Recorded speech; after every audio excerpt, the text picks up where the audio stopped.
अगर आज मैं तुमसे कहूं कि अगले 6 महीने तुम्हारी पूरी फाइनेंशियल लाइफ का डायरेक्शन बदल सकते हैं, तो शायद तुम मुस्कुरा दो।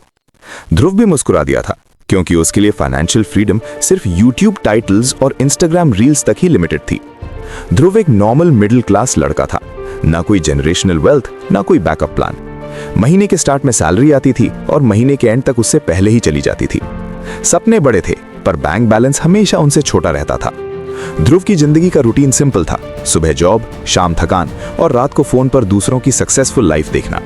कभी किसी के वेकेशन रील्स, कभी किसी के प्रॉफिट स्क्रीनशॉट्स, और हर बार एक ही सवाल, सब आगे कैसे बढ़ रहे हैं और मैं वहीं का वहीं क्यों हूं? सच ये था कि ध्रुव भी शॉर्टकट्स ढूंढ रहा था। कभी बेटिंग ऐप ट्राई की, कभी टेलीग्राम के शॉर्ट टिप्स। किसी ने कहा क्रिप्टो में पैसा डबल होगा, तो किसी ने बोला एक ऐप इंस्टॉल कर लो, रोज कमाओगे।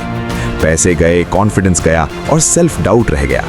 एक रात लॉस के बाद ध्रुव ने फोन साइड में रखा और चुपचाप छत को देखने लगा। उसके दिमाग में एक लाइन घूम रही थी, प्रॉब्लम पैसे की है या मेरी सोच की? वही रात टर्निंग पॉइंट बनी। ध्रुव ने डिसाइड किया कि अब लॉटरी मेंटालिटी नहीं चलेगी। उसने एक नोटबुक उठाई और फर्स्ट पेज पर लिखा, मैं अमीर नहीं बनना चाहता, मुझे फाइनेंशियली फ्री बनना है। उसने खुद से एक डील की, अगले 6 महीने नो शॉर्टकट्स, नो गैम्बलिंग, सिर्फ सिस्टम। ध्रुव ने पहला काम किया, पैसे के पीछे भागने के बजाय नॉलेज के पीछे भागना स्टार्ट किया। उसने फाइनेंस समझना शुरू किया, मार्केट का बेसिक सीखा और सबसे पहले खुद की वैल्यू बढ़ाने पर काम किया। स्किल सीखी, टाइम वेस्ट बंद किया और डेली थोड़ा थोड़ा इंप्रूव करना स्टार्ट किया। दूसरा बड़ा डिसीजन था शो ऑफ बंद। जो पैसे सिर्फ दिखाने के लिए जा रहे थे, उन्हें रोक दिया। ध्रुव ने आईफोन खरीदना डिले किया, पर अपनी इंडिपेंडेंस का प्लान जल्दी शुरू कर दिया। उसका फोकस अब लोगों को इंप्रेस करना नहीं, फ्यूचर को सिक्योर करना था। तीसरा और सबसे इंपॉर्टेंट रूल, मार्केट को समझना, मार्केट में जुआ नहीं खेलना। ध्रुव ने टिप्स लेना बंद किया और SIP जैसे डिसिप्लिन्ड स्टेप्स स्टार्ट किए। वो धीरे धीरे सीख रहा था कि पैसा कैसे काम करता है। 6 महीने गुजरे, कोई ओवरनाइट मिरेकल नहीं हुआ, पर एक दिन ध्रुव ने रियलाइज किया कि वो अब सैलरी का वेट नहीं करता। सैलरी अब नेसेसिटी नहीं, ऑप्शन बन चुकी थी।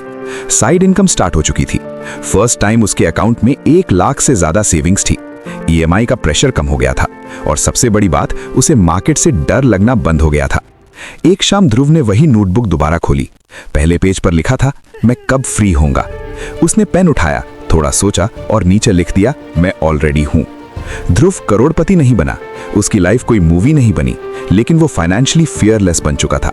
आज वो डिसीजंस डर से नहीं, समझ से लेता है, और यही होती है रियल फाइनेंशियल फ्रीडम। बड़ी गाड़ी नहीं, महंगा घर नहीं, बल्कि बिना डर के जीने की पावर। अगर तुम भी ध्रुव जैसे हो और लगता है कि लाइफ वहीं अटकी हुई है, तो याद रखना, नेक्स्ट 6 मंथ्स तुम्हारे नेक्स्ट 20 इयर्स डिसाइड कर सकते हैं। मनी बुल सिर्फ एक चैनल नहीं है, ये उन लोगों के लिए है जो भीड़ का हिस्सा नहीं, बुल बनना चाहते हैं। सब्सक्राइब करो मनी बुल को, बेल आइकन दबाओ, क्योंकि यहाँ सपने नहीं, सिस्टम सिखाए जाते हैं।